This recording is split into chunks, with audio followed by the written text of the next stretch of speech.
83 से आप संगीत के शिक्षा लेना शुरू करे। जी। पहला गाना कौन से गाया? एल्बम में मोर पहला गाना रही से मुकुंद कौशल जी के संगीत और मुखर गीत रही से और एम के कैसेट में रिलीज हो रही है। कार इस गाना सुनाओ। छह लड़के कर धनते कनिहा म पहिरे हाथे म खस खस ले चूरी।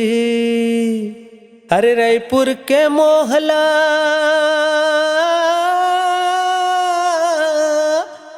रईपुर के मोहला छोड़ा के काली मोर बही ले जाहूं तोला मैं घुमका ले जाहूं तोला मैं घुमका।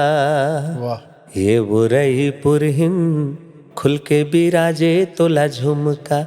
हाय हाय ये वो रईपुर हिन खुल के बिराजे तोला झुमका। ये आपके पहला गाना रही? ये मोर रिकॉर्डिंग में पहला गीत रही से। जी जी।